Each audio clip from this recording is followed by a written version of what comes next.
Hey David, how are you? I'm good. How are you? I'm in the Berlin Library in my fantasy. Okay. That's really nice. Yeah. That's a place I haven't been. Yeah, it's gorgeous actually, and it's featured in a film called Wings of Desire. Yeah. So you can watch the film. Um, Yeah. but anyway, thank you for joining. I love talking to you about politics because you are a historian as well as like a very thoughtful citizen. And I've been thinking a lot about Lincoln partly because it feels like we're in sort of like a civil war, pre-civil war. There's a lot of rhetoric about civil war. And I think Lincoln is on my mind and probably on your mind and a lot of other people. So I wanted to ask you, um, like what, and actually what, tell everyone the name of your book about Lincoln. Can you hear me? David, can you hear me? David? David. Yeah. It's Lincoln, the man who saved America. Okay. Can you hear me okay? Yeah, I can hear you. Okay. Um, so yeah, just I wanted to ask you what you think Lincoln would do at this moment if he were alive right Hi. I can hear you and see you. now. Uh-huh. Okay, hold off here. Hold on. Are you looking at the Zoom? Yeah, no, I'm watching on Zoom. So Mhm. um so I can't hear you. Uh the book is Lincoln, the man who saved America. So the book is about it's basically a biography of Abraham Lincoln, a birth to death plus type of biography, but it's geared towards the general public. A lot of in my science career before, and in my Lincoln historian career, we talk a lot about our specialties, and we talk to other scientists and other historians. And the problem with that is that the public doesn't know what's going on. They Mhm. don't know the things that we know. So I wrote this book to reach people who aren't going to pick up big academic Mhm. books that cost way too much, and they're pretty dense and written in academic styles. So this is just filled with pictures, graphics, and just easy to read, Mhm. and it's priced at a level that people can afford to buy. So it's been pretty successful. In fact, I look at people that I know, the other historians that write these academic press books, Mhm. and they don't reach that many people really. They reach other historians, and for some of them they'll get it assigned in class, then they'll sell more because they get assigned in class. But it just doesn't reach the public. Right. So, I've been pretty lucky with this one and the other books I've written. They've all sold very well in Mhm. Barnes and Noble and on Amazon and other places. So more people are finding out about Lincoln and about Edison and Tesla that my previous books were on than they would be from reading an academic type of book. So that I'm very happy about that, and I think that's critical for us as historians is uh, to talk to normal people, real people that are plumbers or doctors or Mhm. something other than a Lincoln historian, so that they can understand it. Mhm.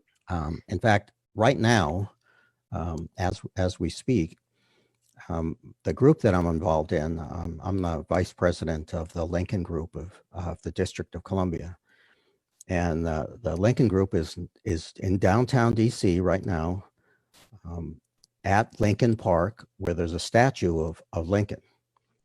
And it's one of the statues that's been targeted the last several days to be torn down by protesters. And the reason is because it's Lincoln standing there, but more so because in front of Lincoln is a kneeling African American man, a slave that had just been released from shackles and was about to rise, and it was supposed to depict emancipation. So it's supposed to have a very good meaning. And then the statue was paid for entirely by ex-slaves, people that had been freed through the Emancipation Proclamation and the 13th Amendment, and were now free. So they raised the money for a statue. And then when it was dedicated in 1876, Frederick Douglass, the great African-American orator and abolitionist, he was the keynote speaker, and he dedicated the statue. And yet, because the positioning of the African-American figure in this, it's been pretty controversial since the beginning. Even Frederick Douglass was later not at the speech when he dedicated it, but later he was like, I'm not that crazy about the design, because even though African Americans paid for it, they didn't have a say in the design. So it has been controversial, and there has been talk about removing it over the years. But now it's kind of threatened, and by people who just want to pull it down because they're pulling down statues all over the place. And I'm sure that, most people don't know the history. They don't know it was paid for by African Americans. They don't know that Frederick Douglass was the keynote. And they don't know that in the 1970s, the statue was turned around. It was facing out of the park, down the road where the U.S. Capitol building sits, about a mile straight down the road. They turned it around in the 1970s so it faces into the park, and they built on the other side of the park another large statue, multi-figure statue, featuring Mary McLeod Bethune, who was a very influential Black activist in the 1950s and 60s and 70s. And they built this statue to honor her, and they turned the Lincoln statue so that they would face each other, so they would kind of, provide each other a counterpoint. So there's a lot of reasons to keep it, and there's there's a good argument for removing it. But my group and a lot of other groups, including there's a Frederick Douglass reenactor that's down there, and a woman that's reenacting the Charlotte Scott, who was the first ex-slave who provided the first $5 to raise the money for the statue. And the idea is just to try to protect it from people just ripping it down without thinking about it, and help. It's a teach-in as well, help people understand the history and understand why the statue looks like it does and how it came to be there, so that people can make an informed decision about whether they want to remove it. And I think there is a lot of, there seems to be a lot of people who do want to remove it, and obviously our sensitivities are different now than when it was put up. So it might get removed, but I've suggested if it gets removed, I would like to see it first, kept somewhere, like at a museum, but with additional information so that people understand the history. But also, if it's going to be taken down, maybe replaced with a statue that has maybe Abraham Lincoln and Frederick Douglass, standing toe to toe, shaking hands, like they were when they met in the White House, when Douglass went to the White House after Lincoln's second inaugural. And and there's Lincoln, he had a little trouble getting in because they didn't necessarily want him to go into the White House, but Lincoln saw him and said, here's my friend Douglass, bring him over. And Lincoln and Douglass had built, even though they only met 3 times, they had built a decent relationship and friendship and respect for each other. So I think that might be a good replacement if they decide to do that. But it does play into the whole idea of right now, in a couple of ways, of what we've seen in the last few months with all of the protesting that's been going on. Lincoln would favor protesting. I mean, he would support protesting. He had written a letter, or in a speech rather, he had said that he supported the shoemakers in Lynn, Massachusetts, 20 minutes from my hometown, that were going on strike for better conditions. This is in the 1860. One of the first times when workers actually went on strike to get better conditions. And he supported that. He also wrote a letter to the working men of Manchester, England, who had written him about their conditions and their situation. I just want to show people the statue. I realize I can just pull it up and do a screen share. Yeah, so you can see where the figure of the slave who's breaking his bonds and starting to rise. You can see where some people would find that a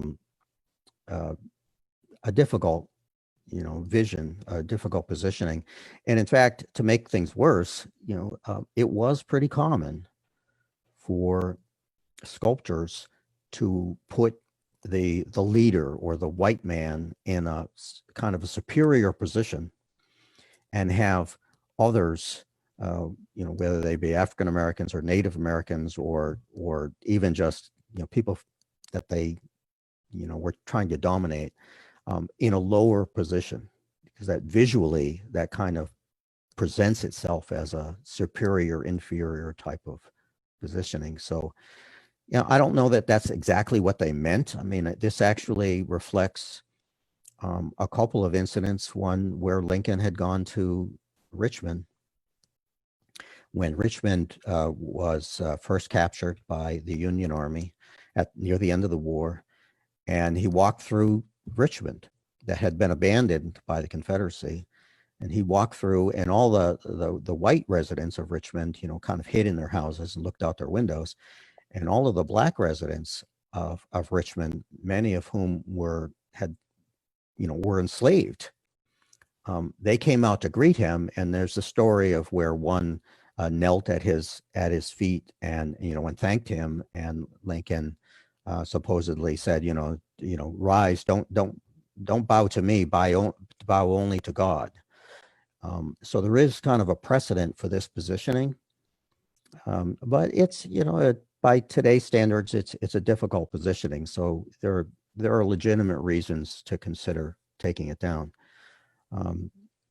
But with other statues that have been coming down, a lot of them, it started off being Confederate statues, and there are some Confederate statues of some really bad people that shouldn't be there.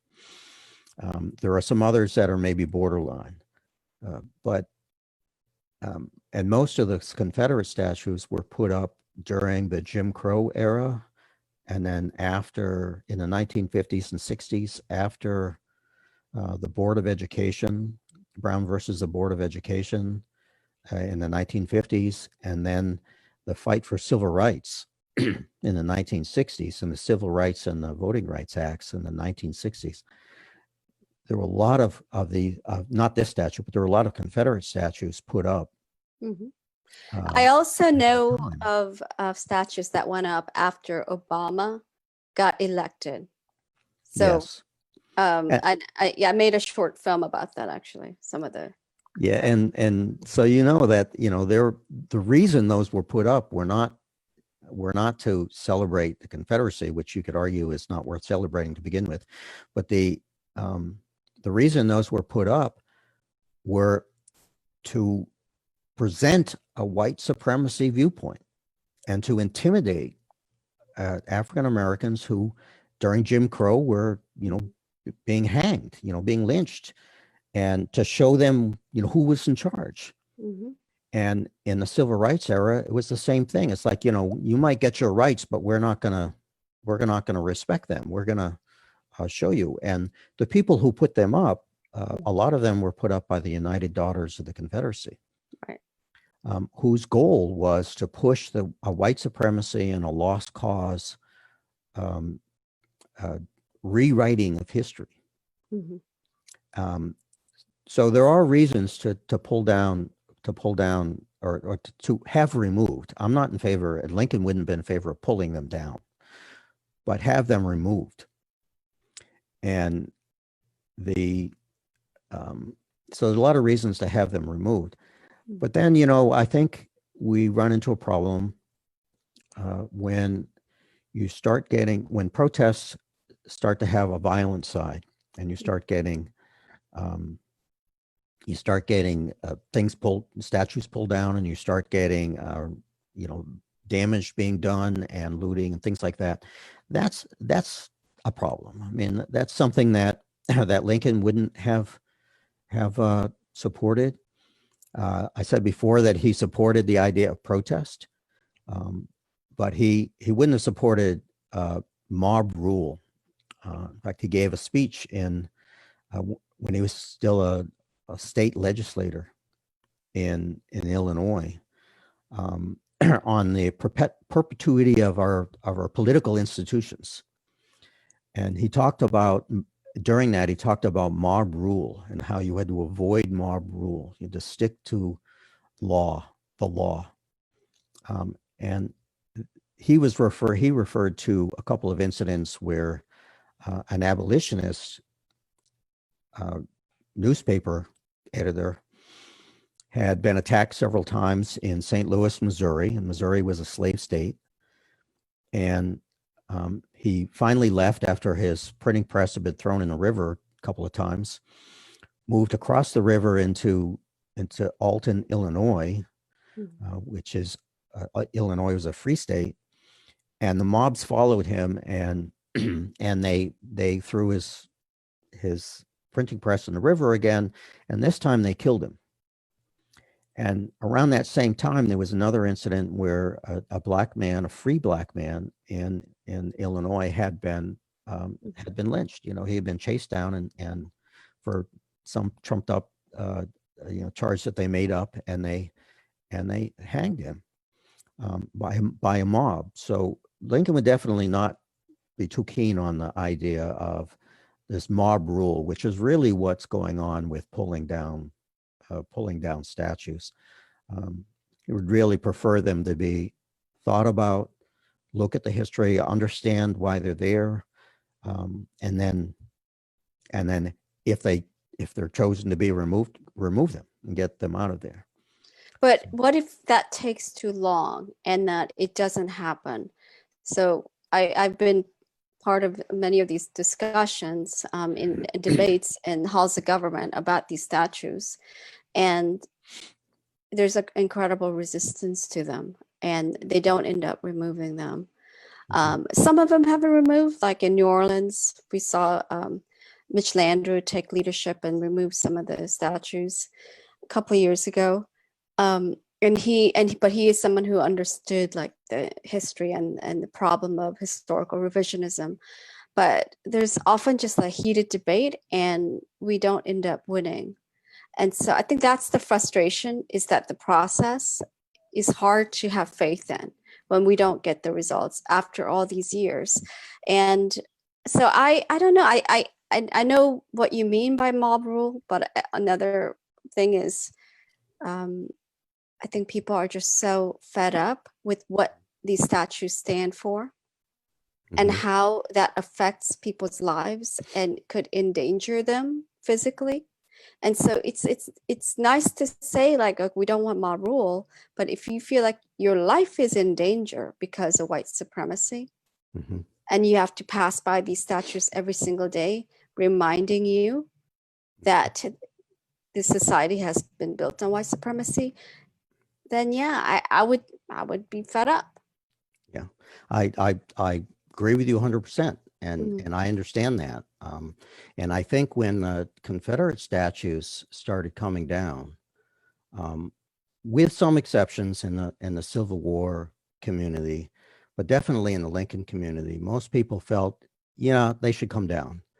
And we weren't losing a whole lot of sleep about Confederate statues coming down, and people like Nathan Bedford Forrest with 100 statues. That's what my film, that's what my film is about, is the Yeah. controversy about his statue in Selma, Alabama. Yeah. He's somebody who was, he was a Confederate general, and he was responsible for one or more of the worst atrocities, murder of black soldiers, black Union soldiers that had been captured, and he just had them all executed. And then after the war, he became the first Grand Wizard of the KKK. So this is not somebody who should have a statue. I mean, it's clear. And so those came down, and I noticed just this week, the city or the state, I'm not sure which, in Charleston, South Carolina, took down a statue of John C. Calhoun, Yeah. who was a South Carolina senator. Columbia. It was in And Columbia. Yeah. yeah, and he he's somebody also shouldn't have a statue. But then you get to, and the problem really came, and some of this is a certain amount of bias. I mean, we don't like the Confederate statues. There's no real reason for a Confederate statue to be there, and no good reasons. But then it started expanding beyond that, and this statue is of Lincoln. It's really supposed to be commemorating emancipation. It's supposed to be a good thing. And yet it get kind of caught up in it. And Right. I know there was a statue of Ulysses S. Grant, or a bust of Ulysses S. Grant, that was pulled down. And then, then it's Christopher Columbus. And I guess in New York, see, some of them got taken down, removed. But in New York, the Natural History Museum in New York asked for permission from the city and got permission to remove a big statue of Teddy Roosevelt. And you wouldn't think Teddy Roosevelt, except that he's sitting on a horse standing at the haunches of the horse, or an African American and a Native American man, in that kind of superior inferior positioning that was so common. And so they're removing that. But it's difficult. I think you're right, and they are right, that you can't wait forever. You're tired of it. It's been 150 years since the Emancipation and the 13th Amendment, and you're still African Americans still fighting for the same basic rights as 150 years later, and 50 plus years after the Civil Rights and Voting Rights Acts were supposed to do what the 13th, 14th, and 15th Amendments already had supposedly done. And today they're still fighting, still fighting for the same thing. The frustration I can understand. And so, even though I say, mob rule is not a good thing, I still believe that. But on the other hand, sometimes you've got to be pretty direct. Well, I think assertive and asserting your rights and right. for change. And well, that's what's happening. We're getting a lot of change now. Right. Well, let me just distinguish, though, between Teddy Roosevelt and mob rule, because there was a process to remove that statue, and it came from within. There were members of the staff at Natural History Museum who asked that statue taken down. So it wasn't like a group of people just randomly went to it and pulled it down. There have been some cases like that. So I just want to make a distinction, because these are not all cases of mob rule. Oh, absolutely. You're right. But think about it for a second. Why all of a sudden did the Natural History Museum decide that they should remove that statue? It's been controversial. That Teddy Roosevelt statue has been controversial for a long time, probably, I guess, since they put it up. And they chose to move it, and even John C. Calhoun was chosen to be removed, and some of the others, there's several others that were removed, some by the city or state or whoever, and some by the United Daughters of Confederacy, who are removing them to protect them, with the thinking that, well, we'll let this blow over and then we'll put it back up again, which I don't think is gonna be able to happen. But I think the pressure that's being put, all of this protesting, which keeps going, you don't hear about it as much, but it's still going on. All of the protesting and the pressure, and even pulling down the statues makes people afraid that this is really going to happen. We need to do something about it. Mhm. It does work. I mean, there's a role for, I don't want to use the word extremists. There's a role for people who take a very active and sometimes beyond just reason stance on things.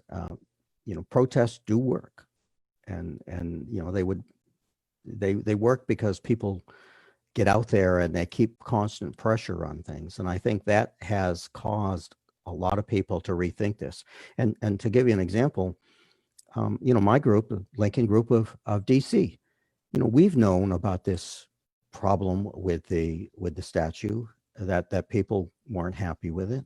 Mhm. We knew that every once in a while somebody will come up and say something and suggest it needs to be removed.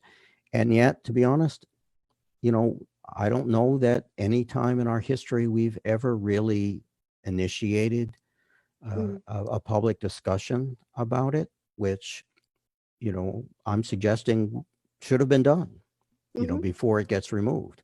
So I do think that groups like the one I'm involved in, and Mhm. historians Uh, from in other areas, we need to be rethinking how we relate to the mhm. public, because we do a lot of dinner meetings, or now we do them Zoom meetings, where we have speakers talk about their books, and we do tours, and we do some other things. Most of that is for other historians, other people interested in our topic. And that's true for whatever topic, you've Right. got a little group around. We focus in on ourselves and our members. Mhm. And I've been pushing, our group to be more proactive and reaching out and educating the communities and interacting with the people in our communities and the people who are interested in situations that we can help inform. And the statues is one of those areas where we have some background. We know a lot of the history. We can find a lot of the history, and we should be doing that with existing statues. Like, it would have been great if, for this statue that you're showing now of Teddy Roosevelt, there's a Teddy Roosevelt Society somewhere, probably in New York.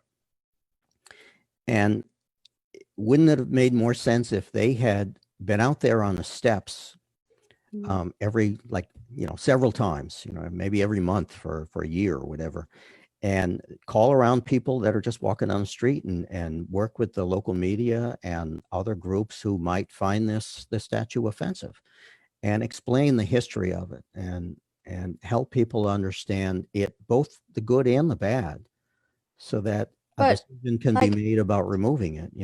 I think that's something that we didn't do. And if we had done, then people wouldn't be out there pulling statues down, because they might not be there anymore. yeah. Well, I think what people are responding to is really about how history has been taught and how it's been used. Mhm. We grow up learning the kind of history there where there are clear heroes and villains and winners and losers, right? And it doesn't tell the story of a lot of people who actually built this country. So there is um, even if it's not the official Confederate revisionist history, there's still a lot of revisionism in history, because we end up erasing a lot of people who are, um, real kind of workers and builders and essential workers of Yeah. this country. And instead, we lift up these heroes, these figureheads like Teddy Roosevelt. Mhm. And I think that's part of what I think people are sick of, is how the story of America has been told. Who Right. gets to tell that story? And Well, and you're not going to get away from raising up Teddy Roosevelt, because he was president of the United States. And, each of the presidents, rises to a special position by Right, nation but he, becoming yeah, president. but Teddy Roosevelt, look at this. Like this is part of myth making. This is part of mythology about Teddy Roosevelt as Mhm, being this kind of hyper masculine heroic figure. And mhm, the Native American and African person, they're kind of seen at the same level of this horse. You know, they're dehumanized, and mhm. he's elevated in contrast. And so it is to me a very problematic image because that's you go from there to just seeing people using a certain lens, right? Mhm. And so it's very hard for people to talk about this unless you're confronted with it. But this is everywhere. Every square in DC has a statue of a white man most of the time, 99% of the time. Yeah. Okay, in a public square, it's a Mhm. white man. So I don't really know the history behind every statue, but why is it that we only have statues of white men all over our country? I think you know the answer, because white men are the ones who are running the country, so to speak. I mean, it was, black men, Native Americans, women, um, Hispanics, Asians, you know, are have always through our history been been treated Mhm. by the white ruling class, which is white male dominated society throughout our whole history, and in Europe and a lot of other places around the world. So the white male dominated society, of course, is going to highlight the white male, Mhm. contribution, and ignore other contributions. And we see that with African Americans who have invented things. I mean, my local library had a display on before the COVID hit, where they had, I think it was about 50 African American men, and there were some women, mostly men, who had contributed major innovations and Mhm. inventions to society, or other, like Frederick Douglass had a newspaper as well as being a public speaker. They just get minimized, and that's a failing. That's a major failing of the way we track history. And we mythologize. We do. I mean, we mythologize Abraham Lincoln. We mythologize Teddy Roosevelt and Yeah. each of the other presidents. The problem is, though, David, that it's not just that they are mythologized, but that myth serves a certain kind of society, right? In which certain people are elevated. Some people enjoy the fruits of the labor of others.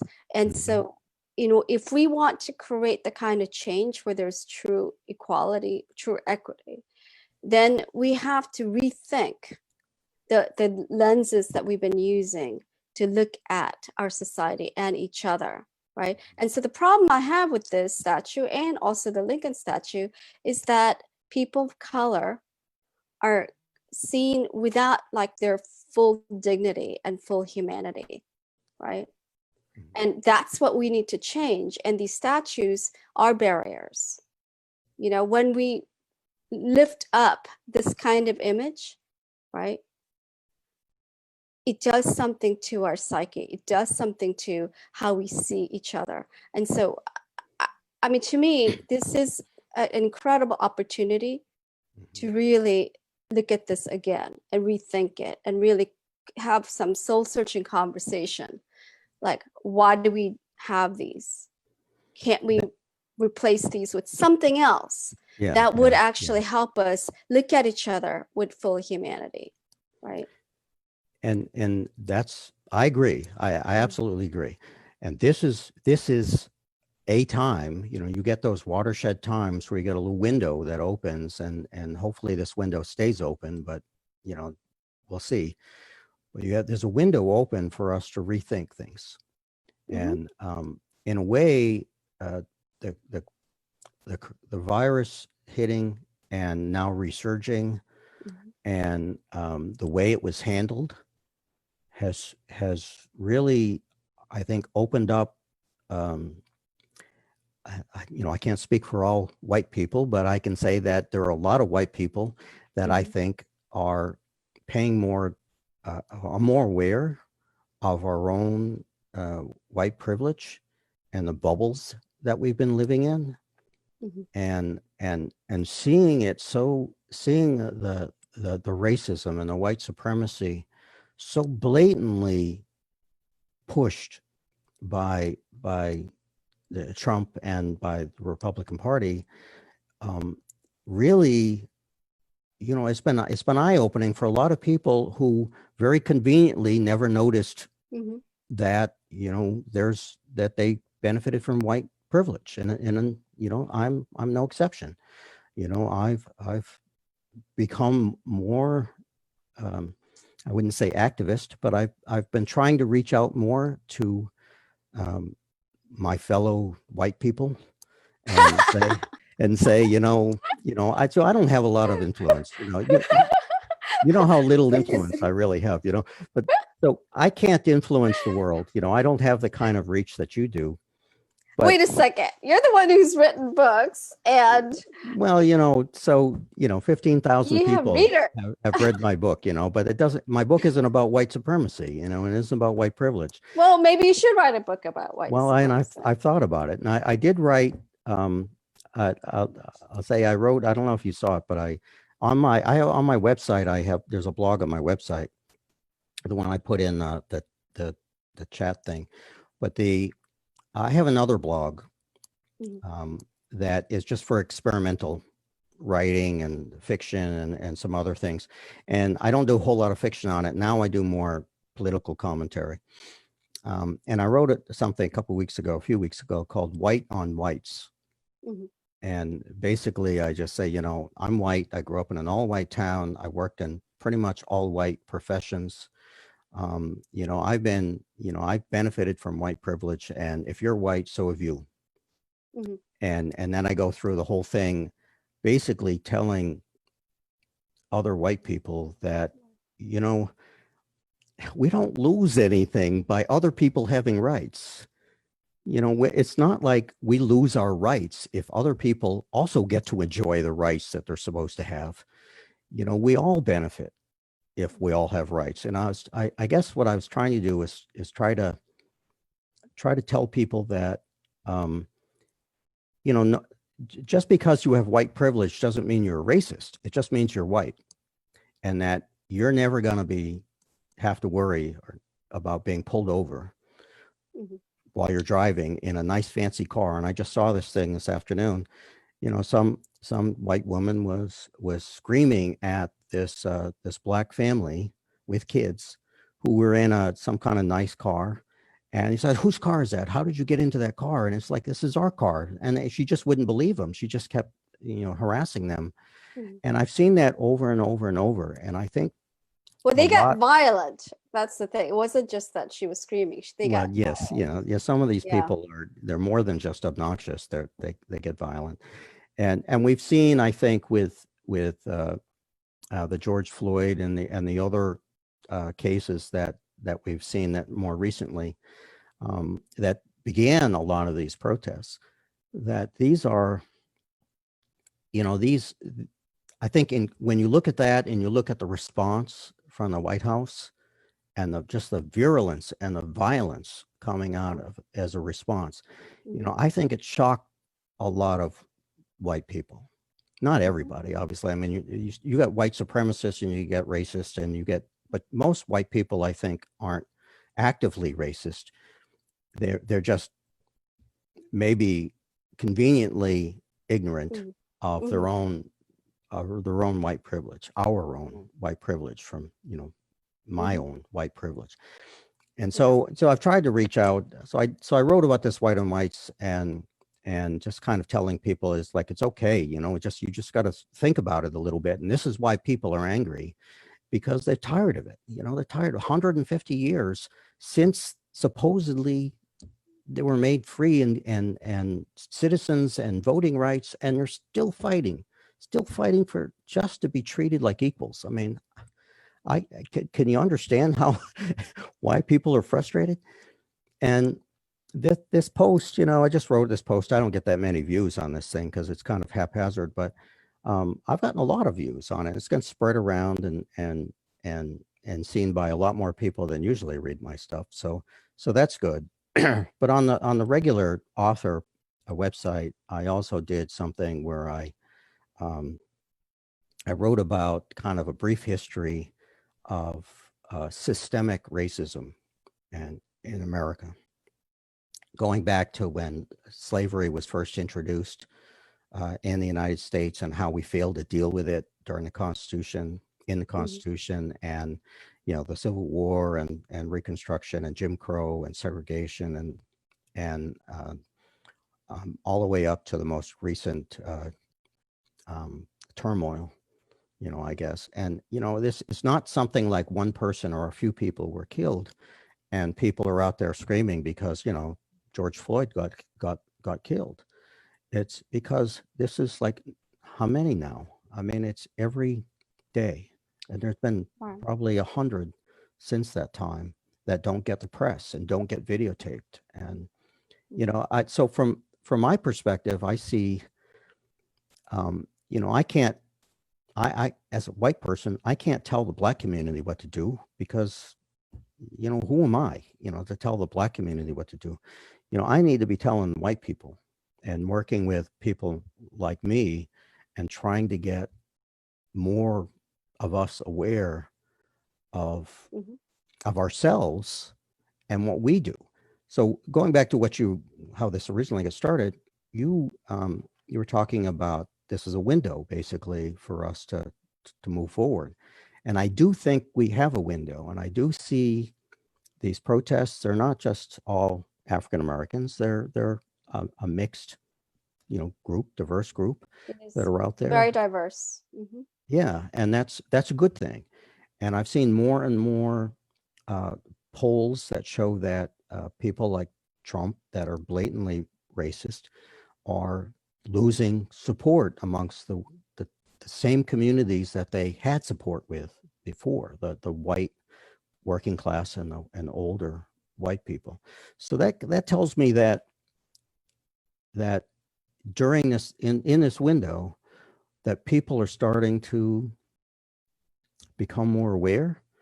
So now it's a matter of, well, how do we maintain this progress and not lose ground again?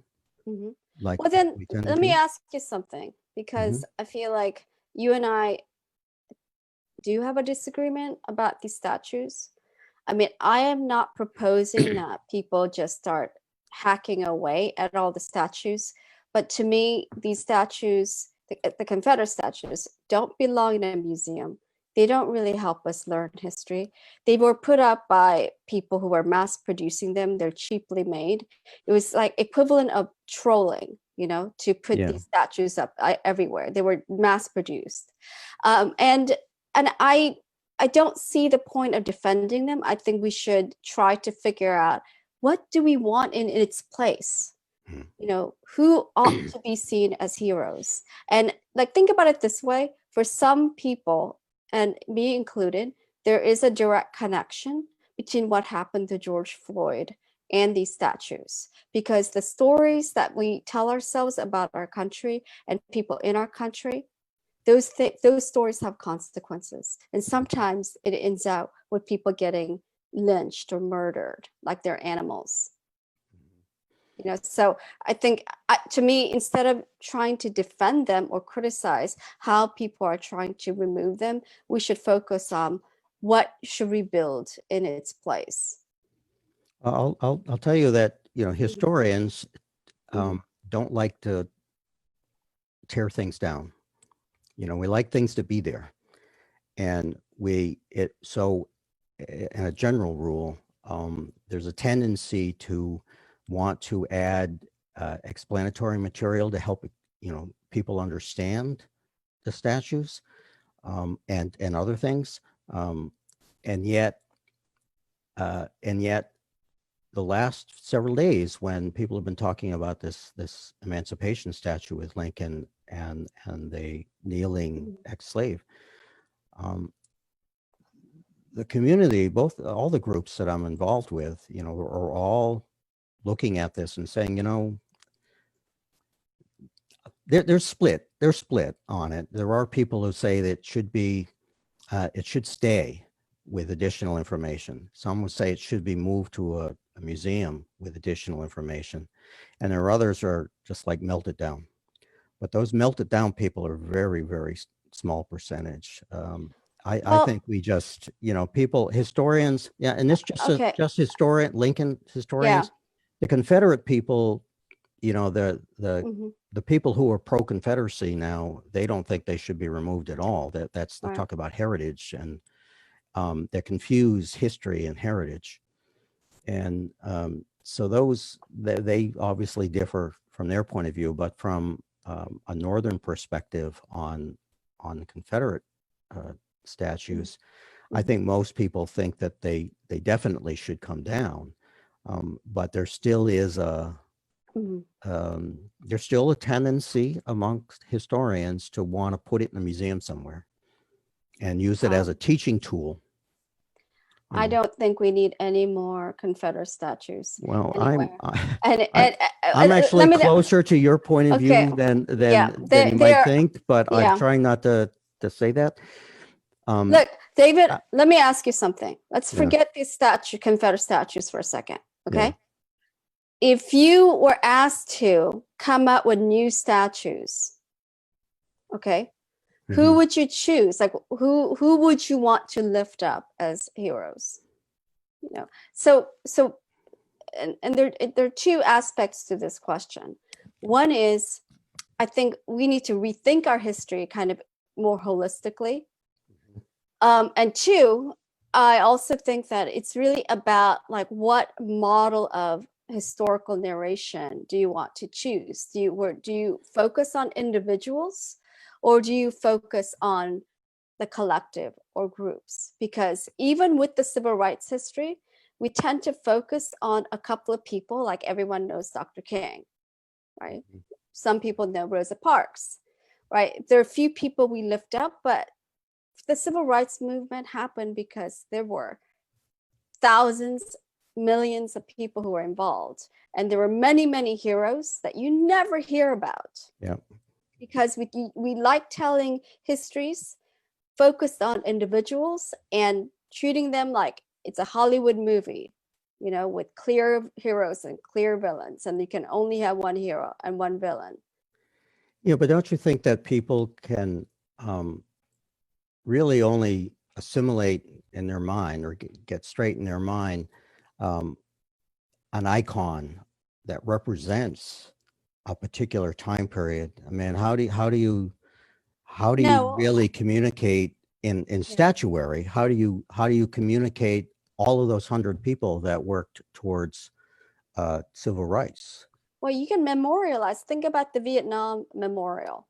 Hmm. Okay, it's not a person. She could That's have put true. up a person. It's a That's true. wall that reflects us when we visit. Hmm.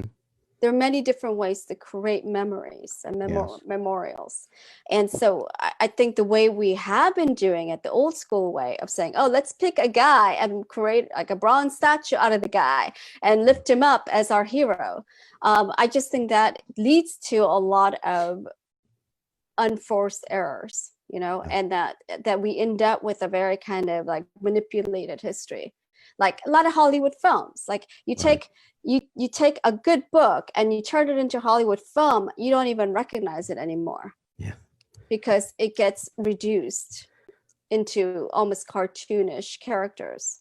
Well, And let me oh, offer one thought on that. mhm. Um, I like that idea of a broader stroke and bringing in more of the people that were involved. And the wall, I know that the Vietnam Wall works very well because it's got everybody's name on it. I mean, I don't know how you could do that for everything else, but the one of the snags in doing that, though, almost except for the big monuments, the Lincoln Memorial and Washington Monument, things like that, most statues are put up by small groups of people. Somebody decides, like this statue, the Lincoln statue downtown, that was put up because African Americans who had been released from slavery said, we think we should have a monument to our emancipation, to our freedom. They collected the funds, and that was put together. It wasn't a government thing. It wasn't a national history. It wasn't historians. It was them. And most statues, most monuments, small monument statues, however they're designed, most of them are funded and designed and conceptualized by a group, a small group. I mean, it may be one rich person, or it may be people that have a certain interest. You know, our Lincoln group, we would probably want to put up a Lincoln statue somewhere. So that's part of the reason why there's a lot of, you see a lot of bad statues and things that shouldn't be there.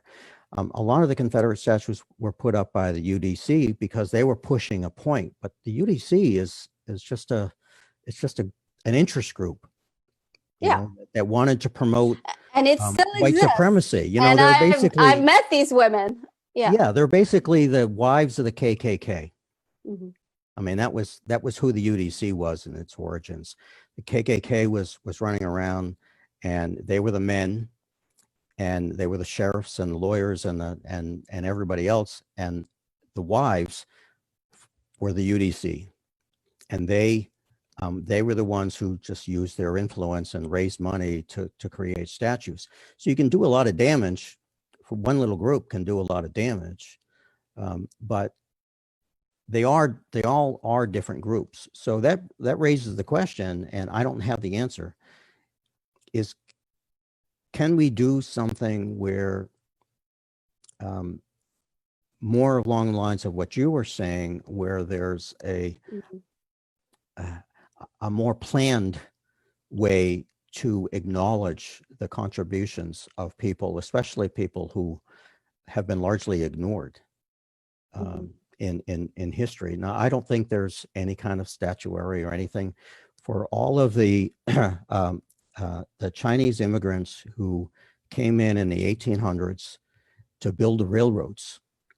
And a lot of them were, they were effectively slaves, even though technically they weren't.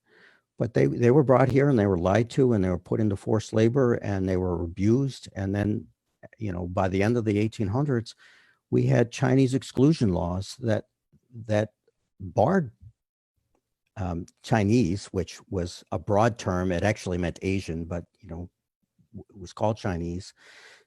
They contributed to the development of the West. So significant amount. And like African Americans who built the White House and built the Capitol and everything else, they didn't get any kind of recognition either, unless I'm not aware of any. So there are plenty of groups and plenty of people, individuals as well, who should be recognized. And maybe we need to have a conversation at a national level with all sorts of interest groups who have been completely ignored over time. Yeah, so I'm screen sharing this, basically the Lynching Memorial in Montgomery that was built in the last few years. This is Brian Stevenson's project, and as you can see, you have groups, and the actual Lynching Memorial is really abstract. Of these, let me see if I can get a good picture. Yeah, they have the. Yeah, here it is. Hanging. Yeah, I haven't been there. I do want to get there. It's pretty new. So to answer your question, so this is an attempt to tell kind of a bigger story that isn't focused on lifting up a hero. Certainly not about lifting up the white guy who saved Black people. This is telling the story of what happened in our country and remembering and honoring the people who died. Mm-hmm. who died by lynching.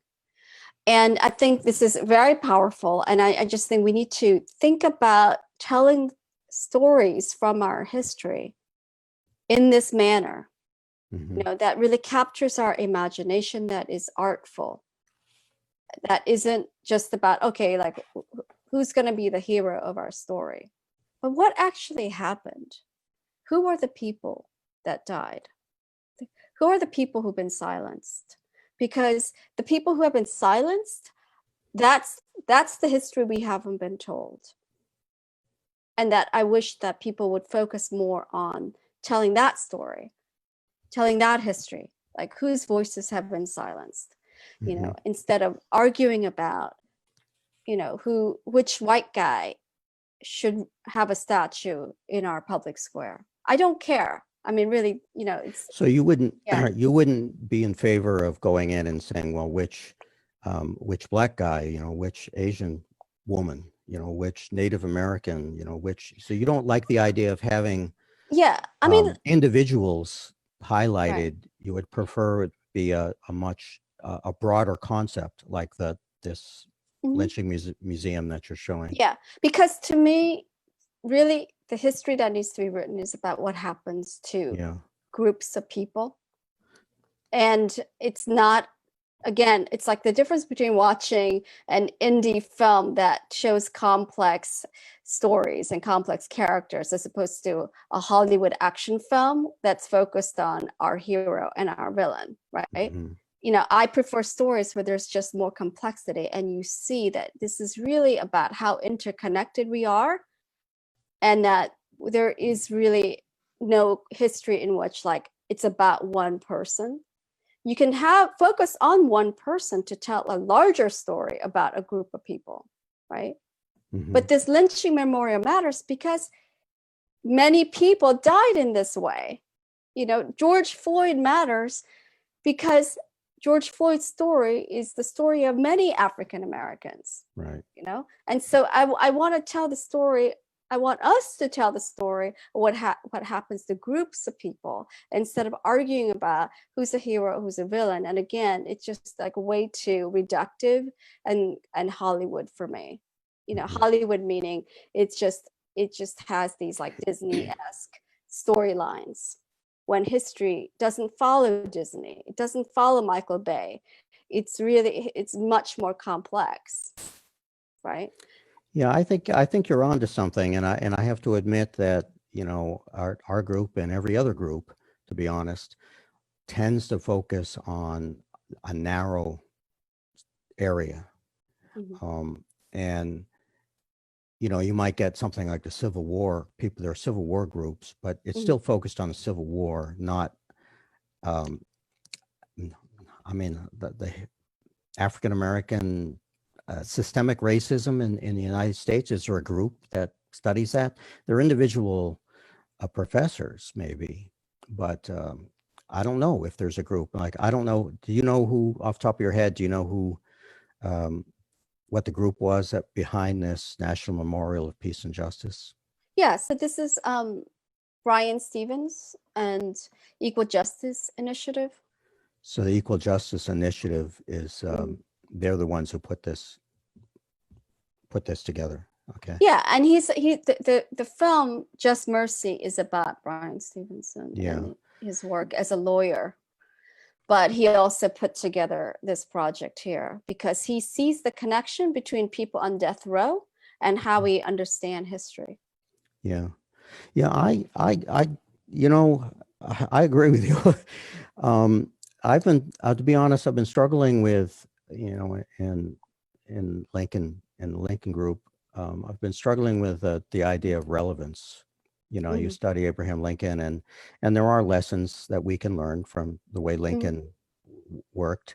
But, I've been struggling with the idea of like, how do we do something on a, that's relevant to today, and what we can do that comes out of what's going on now, with Black Lives Matter and with protests and with this window that is open, and hopefully doing something in a way that would keep it open.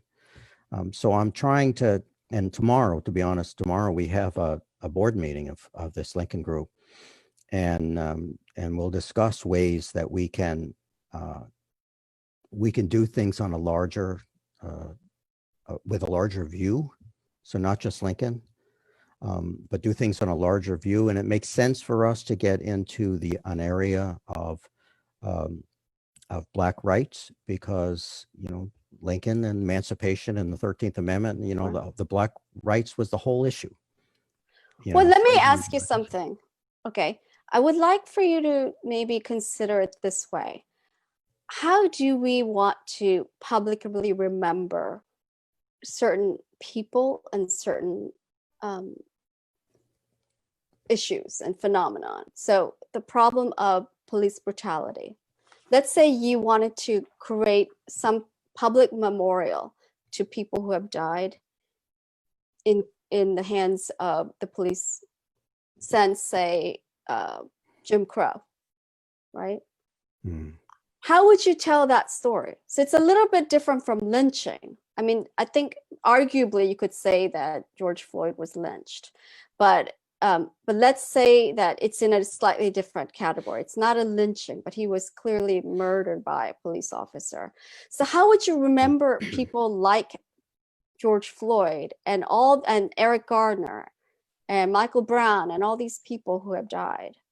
And just like, how would we visually capture that in a public memorial? I don't have an answer for that question. I don't know. I mean, I don't, I guess in a way it's not that different from lynching. It's really we're talking about mobs. I mean, that's really what lynching is all about, is mobs grabbing somebody, on a pretense and taking their life without any kind of due process. And in these cases we're talking about, the ones that George Floyd and all the others that have been so public since the invention of the portable camera in everybody's phone, people, when they look at that, they see, and I hope they see, that there is a systemic problem with that, and that Exactly. So that's why the public memorial is important, so we can talk about this. So that's what the public memorial should do, is to help us contextualize and talk about this as a society. And so I just feel like arguing about Confederate statues and how it's being taken down, to me, is not as interesting as like, wow, how should we do it? Yeah. What is the place of historians right now who can help us guide some of these discussions? But what you're talking about is setting up a memorial for something that's still happening. And memorials are for things that happened, that happened before. But as you know, history is never dead. So these things keep reoccurring. So so we're talking about things that we could learn from, things like Michael Brown and George Floyd and all the other people who have died, because these things have happened in the past and they will continue to happen. There's never going to be a point where we can say it's ended and now we can remember it. It's going to continue. We might have another civil war, and so it's like, we're already in another civil war. I mean, it may not be quite as obvious, but we are. I mean, but I'm just saying, I'm just making the point that we cannot wait until it's over in order to create like a public memorial that we can use to talk about it. And I mean memorial in a very generic sense. I just mean like a public art or a statue or something that can be used for us to educate ourselves about history. Yeah, and I think that's maybe the word memorial is tripping me up, but I think that what you're saying is we need a way to change things. We need a way to stop the way things have been happening and not wait until it's going to stop. We need to stop it. It's still happening. Yeah. So we need some sort of public visual that helps people understand that this is a problem right now, and that we need to take steps to stop it. Yes. Now I'm not an artist, so I can't for the life of me tell you how that would happen, but it would have to, I would think, you know, maybe it's something that can be done online so people can have access to it. I mean, it has to be something that would get people's attention, because this is a nationwide problem. Right. And, putting up an artwork in a particular place, New York or wherever, is, where only a small number of people see it. I would like to see, find a way to, I guess it's using that window analogy again, to keep this window open and keep things moving forward, because you have seen like just this week, the Democratic led House of Representatives passed a police brutality reform. I'm not sure what the title is, a bill that would take some steps to try to deal with the situation, which would, make it so that you don't, if you kill somebody, you don't just like write it off as nothing and you put a note in your file and nothing happens.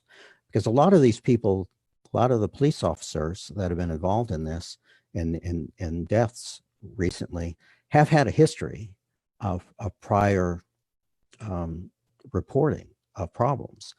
So that's one step, is because it'll try to put some accountability in the police force. And police that have been involved in brutality situations are being fired. And there are other things that are going on. There's this idea of defunding the police, which sounds pretty scary. To be honest, it's going to sound scary to most people. It's really going to sound scary to white people. And people like Trump are using that. They're using the pulling down the statues, and they're using the looting, and they're using things like defund the police to create this fear in white people of anarchy and of rampant violence, and that's they And again, that know was that they're part of our turn history. picking. But we've gone through this before with the riots in the 60s. This is why white people fled the cities and created their own communities, right? And he wants us segregated, and so he's trying to stoke more fear. But if you actually break down what people are saying when they say defund the police, and it is happening, it's really about shifting budgets. It's like actually quite boring. It's about how much money gets allocated to what program, right? And so that know. concept, I think, needs to be out there and explained to the people who are going to be afraid of the phrase defund the police. And there are people trying to do that. I mean, there have been great podcasts about this on Wall Street Journal and the New York Times and many other mainstream media. They need to go on Fox News and tell their people, because they're the ones that are they're the ones that are most. But we can't determine our future based on our fear of Fox News audience. Sometimes we just have to be brave and forge our own path forward, and really be attuned to listening to these things. But I mean, it's not that you and I necessarily disagree. I mean, I didn't invite you on to like argue with you about Confederate statues or anything. I actually wanted to talk to you about like your thoughts on what Lincoln may do in this particular situation when our country seems so divided. And again, we've been here before, when there are people trying to say, hang on a second, there are forces trying to divide us. Let's not go in that direction. Let's stay united. But I just wonder, like, what if Lincoln were alive as a citizen or as a politician, like, what do you think he would do or say right now? Well, he was shocked, for one thing, that we're still fighting the same battles. But he'd also be shocked that the parties have shifted. Because you hear the Republican Party say, we're the party of Lincoln. And that's not true. I mean, it's just not true. Lincoln was a Republican, but the Republican Party at that time was a progressive party. It was pulled together. It just been created half a dozen years before he was elected, from the Whig Party, which was the progressive party at the time, and then from the anti-slavery components of other parties. The Democrats at the time, especially the Southern Democrats, the slaveholding states, they were the conservatives. They were the anti-immigration. They were the hardcore law and order, is a phrase people use today. They were the pro-slavery people. So when you look at today and look at, well, who's the progressive party, it's a Democratic Party. Lincoln's party and Lincoln pushed through a whole suite of progressive legislation during the war, when all of the conservatives left the Congress. It left the Republicans and some Democrats, but the Republicans there to push a progressive agenda, and they did. They pushed a Homestead Act. They pushed which gave people land out west to create their homes on and farms. They create land grant acts to start land grant colleges to teach agriculture and mechanical industry. There was a transcontinental railroad. Lincoln started Yosemite. He put aside Yosemite, the land was federal land in California, and set it aside for permanent protection. And Yosemite eventually got absorbed into the National Park Service. Those are all very progressive things, and very big on education. Very big on helping an activist federal government to help people do better. So he would be in favor of progressive type policies today. Okay. So progressive type policies. So like at the level of what Obama is proposing, or what Obama proposed, I should say. Like what is meant by progressive in that? He would be more like Obama. He was not, at the time, the big, progressive position was abolition. So Lincoln was not an abolitionist. So the abolitionists were the far left, far most liberal in the party. And they were people who wanted to end slavery now, just pass a law and end slavery everywhere. And so they would be today more like the Bernie Sanders wing of the Democratic Party. We need to do it. We need to big things and do it now. Lincoln believed in the same thing.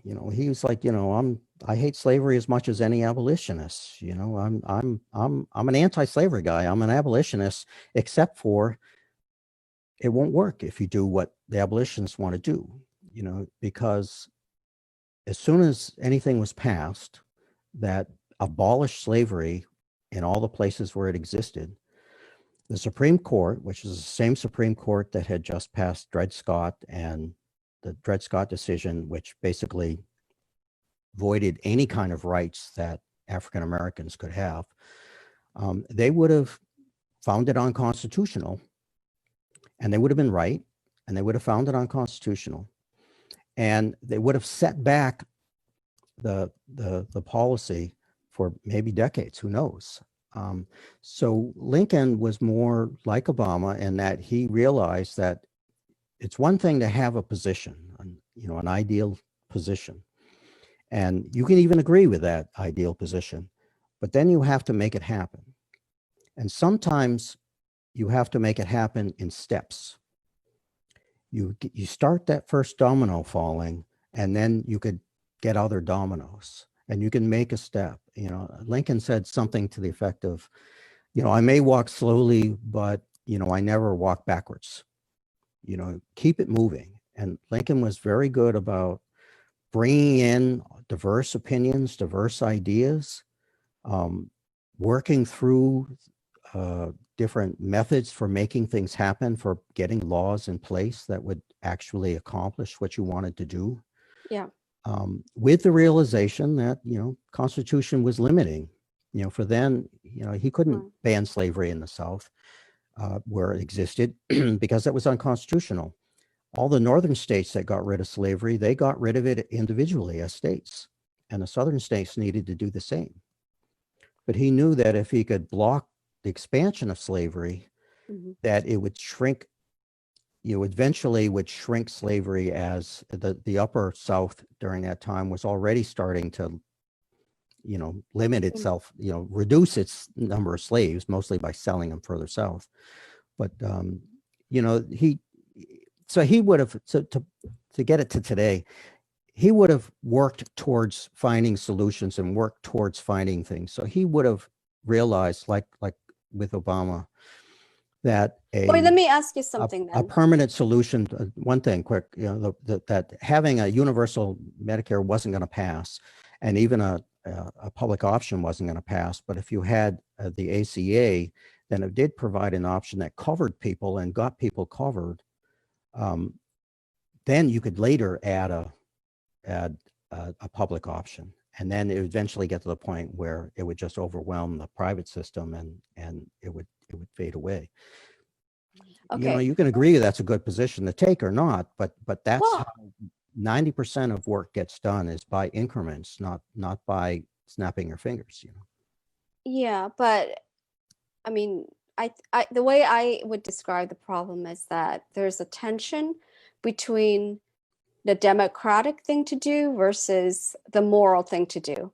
Because abolitionists and Bernie Sanders people could make an argument, just purely a moral argument, about why it's important to abolish slavery now and why it's important to have Medicare for all, universal health care now.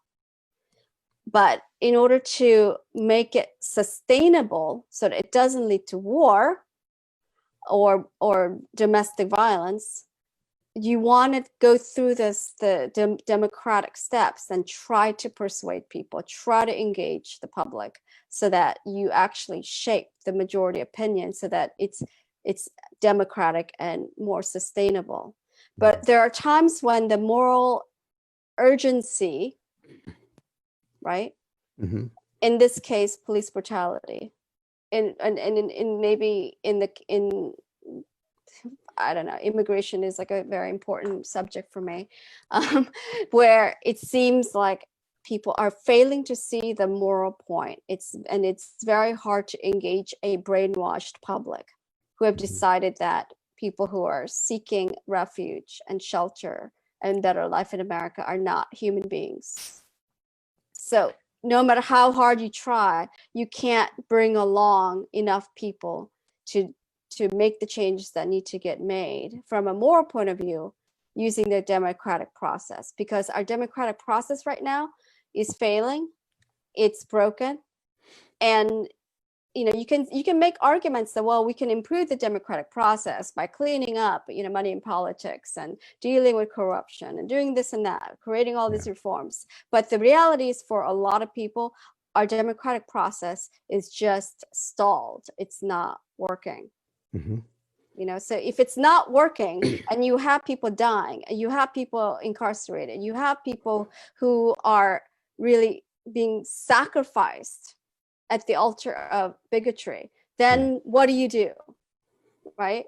And so that's what I'm saying. It's like, you can say, well, doing it steadily, one step at a time, make compromises. Like, yeah, I get that. And under normal circumstances, if we had a democracy, I would agree. But right now, when democracy is not working, I don't think that's like good enough argument. That's just where I am standing. I just feel fed up trying to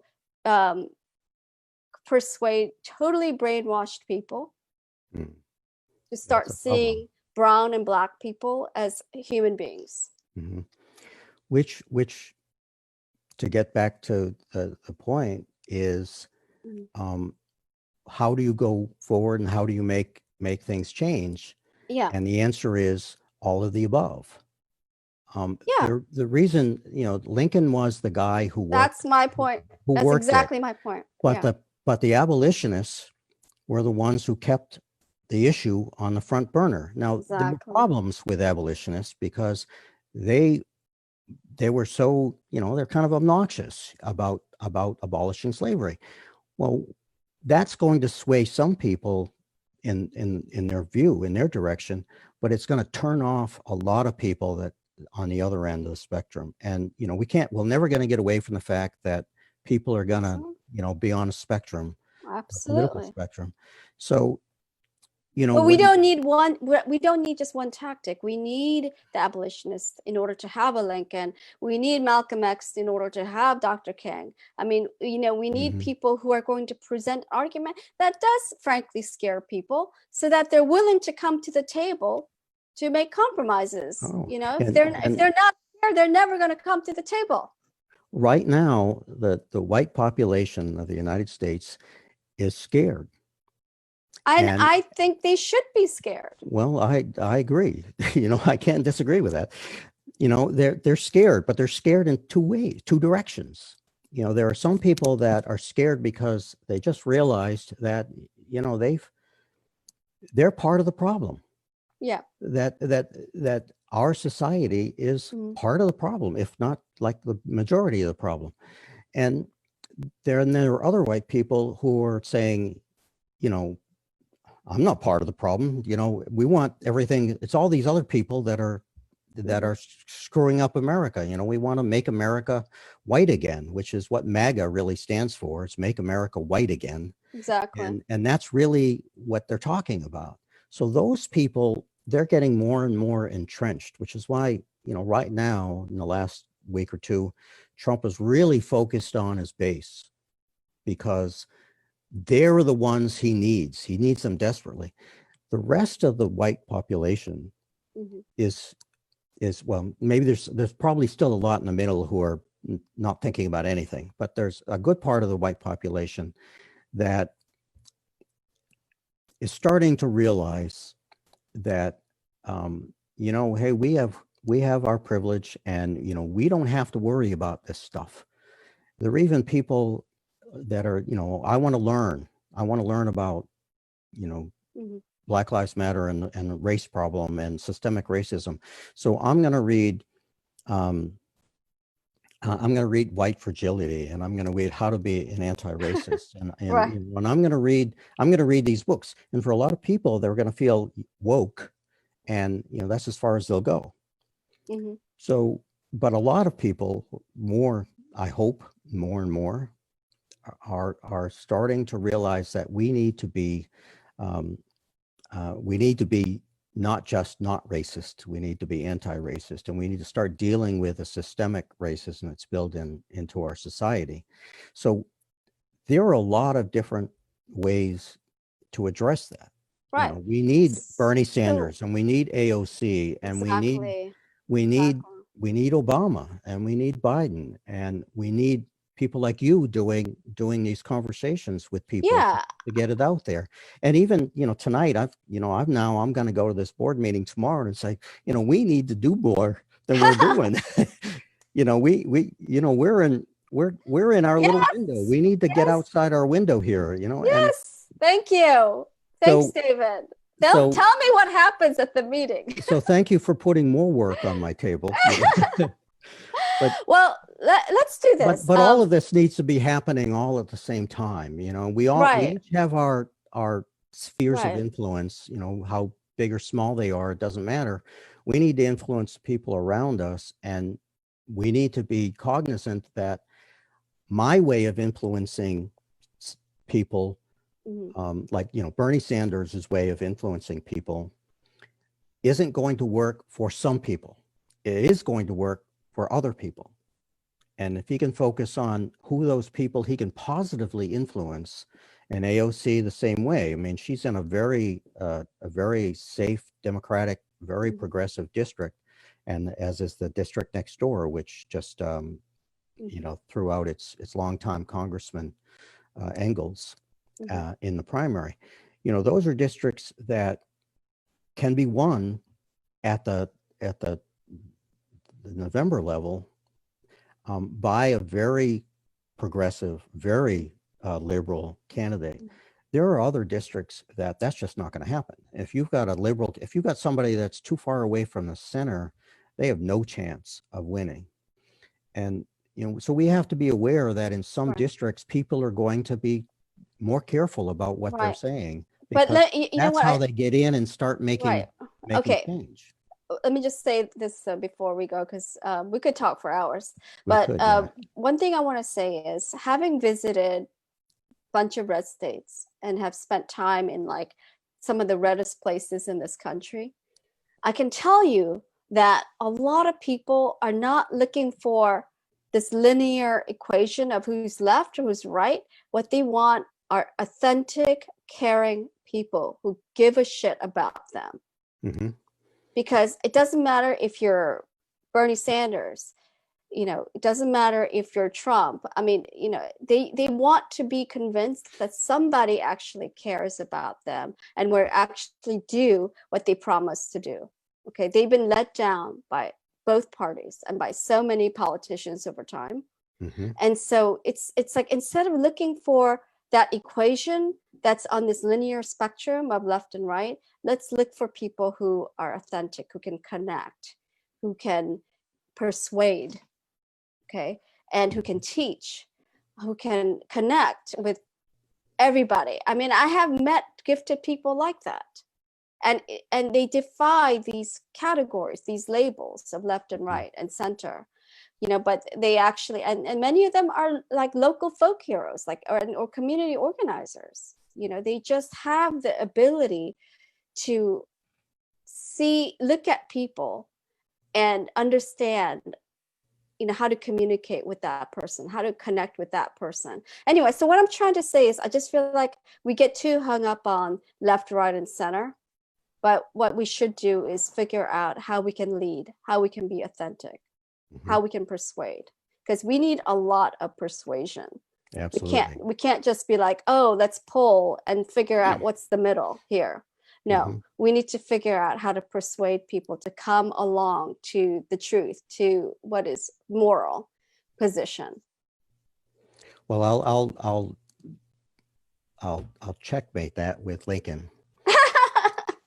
Lincoln was all about persuasion, and he was all about what was called public sentiment at the time, which is public opinion.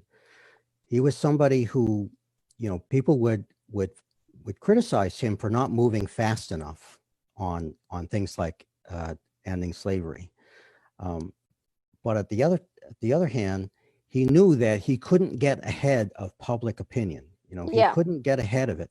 But he also, because if he did something like marriage equality, was something that people weren't ready for, and then suddenly they were ready for it. Well, it was like 30, 40 years of activism, and suddenly people are ready for it. But, it's something that people were ready to take that next step. Same thing with abolition, same thing with a lot of other things back in Lincoln's time. He knew that he had to wait for public opinion to catch up, but he also knew that he had to lead public opinion. He had to persuade the public to move in the right direction. And he did a lot of things that people look at today and misinterpret because they take it out of context. But he was persuading people and making at that time, making white people comfortable with the idea that people who were enslaved, Black people who were enslaved, would not be a threat to white people when they became free. Well, how are we different now? We have a white population that's afraid of what's going to happen if African Americans, have the same rights as white people. Are we going to start being treated like we treated them? Which is, is admission that we know we're treating people badly. Yeah. So, there is right now in this window that's open, there are a lot of people who are open to being persuaded that weren't open to being persuaded before. Well, let's actually try equality and justice and liberty. Let's just give it a try earnestly. I'm game. Instead of pretending like that's what we're about, but not really, because we're actually afraid of each other. Why don't we just try it? Anyway, let's talk again, David. This was fantastic. I really appreciated this. And for your homework, I want to give you a homework assignment. Oh, okay. At your board meeting, I wonder if you propose this, like, what if you guys came up with an idea to actually do a statue of Lincoln that you think would actually accurately represent Lincoln, that doesn't have this problematic image of an inferior slave that is liberating, but something that accurately describes Lincoln, that would actually stimulate discussion about history. Anyway, just a thought. I would love to talk to you again. This was great, and have a lovely night. Thank you. You Thank too. you for spending a good part of it with me. Enjoy the Berlin Library. Yes, I am pull going some to books off my own library and do some work, Yeah, and now I'm going to pretend I'm in Joshua Tree, which is one of my favorite places. Okay, have a good night, David. Thank you. Great talking to you. Great talking to you. Good, thanks for being my friend. Okay, thank you. I'll talk to you again. Okay, bye. Bye. Okay, so I don't know if you guys can hear this, but there are fireworks going off. I'm in DC right now. It like drives me crazy because it's going on every night. It feels like a war zone. But what I'm trying to do, I'm sure you guys have heard me say this, what I'm trying to do is just get all of us to have long form conversations and think together. That's really all I'm trying to do. I would just like more thinking and less trolling and memeing and just ranting. Let's see if we can think our way out of this situation. So anyway, our next time, I will ask people to have a debate with Bernie or bust people. So people who are, I would say, let's call them pragmatic progressives, and Bernie or bust people. I'm going to see if we could like have a productive conversation together as a group. Okay, bye. You've been listening to Conversations About a Way Forward from Count Me In to Win and The Talk on Main Street. To learn more, find us on Facebook at The Talk on Main Street.